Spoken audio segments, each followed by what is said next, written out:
All right. Today we're going to continue with operations of ternary phase diagrams. Particularly, we're going to be looking at the heating of a eutectic alloy. So we'll look at what happens when we heat. So in the previous lecture, we did the reaction upon cooling. So now we're going to look at heating. All right. So we're going to stay with the one of the same ternary phase diagrams we've been looking at, and we're going to look at this one. And particularly, we're going to be looking at this compound or composition A here as our example system. All right, so the first part, since we're heating, then we start with when this is at room temperature and contains all solid phases. So at room temperature, if this is a eutectic phase diagram, we know that it has those three components. And so we can use the ternary lever rule and those compositions of those three components in this region to identify the amounts. And so we have our triangle with the three compositions of our three phases, and we can use A as our fulcrum to determine the amounts of those three phases. And so those amounts for you are 28% spinel, 47% forsterite, and then 25% pericles. Those are our amounts. So as we heat up, now we want to know what's going to happen next. And so you're going to notice that the crystallization path or the reverse path when we're heating is much the same as it's going to be with the cooling reactions. Excuse me. But the main difference is going to be some of the new sort of tricks and techniques I'm going to show you along the way to help you understand why we're taking the path we're taking. All right. So the first one that I want to talk about is to determine the phases that are consumed. So as we go through the eutectic temperature, we know that we're going to start to form liquid.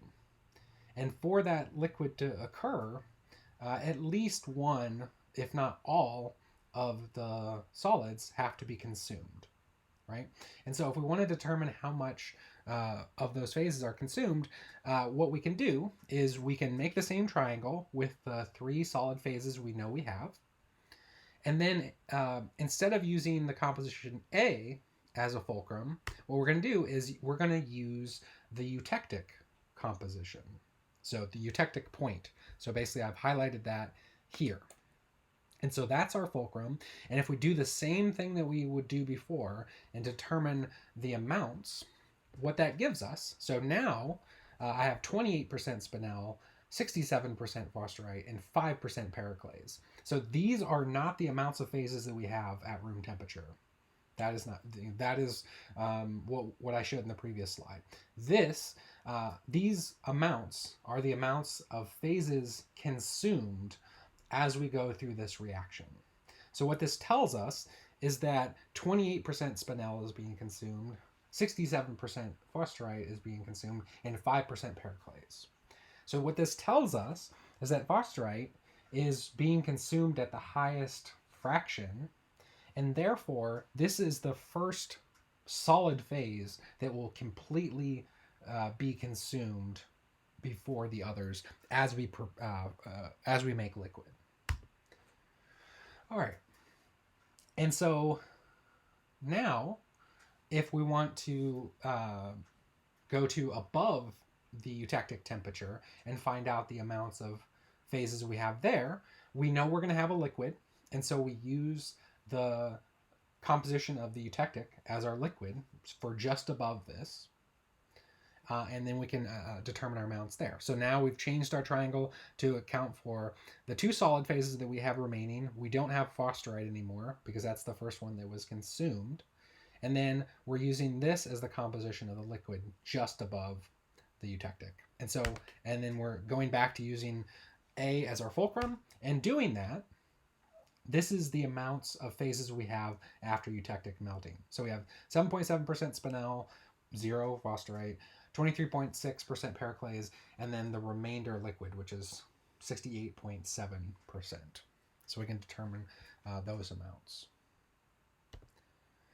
All right, so from here, as we keep heating up this mixture, then we know that the liquidus, so the composition of the liquid, is going to follow this boundary curve, right? So we start here, and then it's going to follow this boundary curve back between Pericles and Spinel, because we don't have any phosphorite, but we do have Pericles and Spinel, and those are the two solid phases that, in this case, are getting consumed to create more liquid.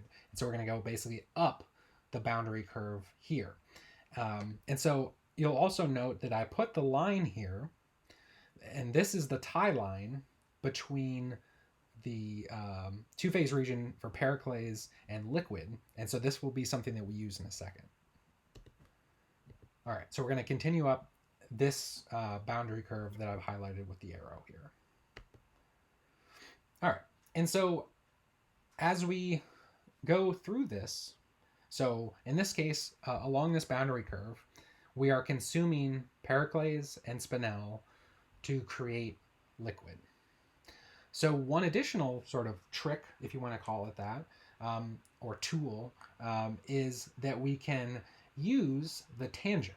So this boundary curve, at any point, at any temperature that we're along this boundary curve, we can draw a tangent. So at this point that the image is showing, we've drawn this dashed line, or dotted line, which is the tangent. So if we look at that tangent, and where it intersects this basis of the triangle between the two solid phases, Pericles and Spinel. And so if we look at that tangent, we see that there's a fraction over here along the base of that triangle, x, and one over here that's labeled y. So we can use those to, again, determine the amounts of those phases that are consumed. Because basically what we're trying to determine is which one is consumed first. And so if we do that, if we look at x and y over the total, and again, Pericles, since it's the phase over here, it's going to take the opposite, much like the lever rule. And we're going to have y over x plus y. And then Spinel is going to be x over x plus y. And so what that gives us is that we have 37% Pericles being consumed, but we have 63% Spinel being consumed. So Spinel is being consumed at a higher rate than Pericles. So this again tells us that we are going to eliminate Spinel before we eliminate Pericles. And so sure enough, that's what we get. And that's the same thing we would see if we're going in the opposite direction upon cooling. We would see that that is the case as well. And so we know we can determine the endpoint based on so the endpoint of when Spinel is consumed based on when this boundary curve intersects this tie line. So this tie line for the two-phase region. Because once it hits that, we no longer have Spinel, and we're left in a two-phase region of Pericles and liquid. And so we're going, basically, once we reach that tie line, we're going back up towards A. And so that would take us all the way back up to A, where we have 100% liquid. So in this region, then Pericles is being consumed to create liquid. And so basically this whole thing kind of showed you the reverse of what we talked about with cooling.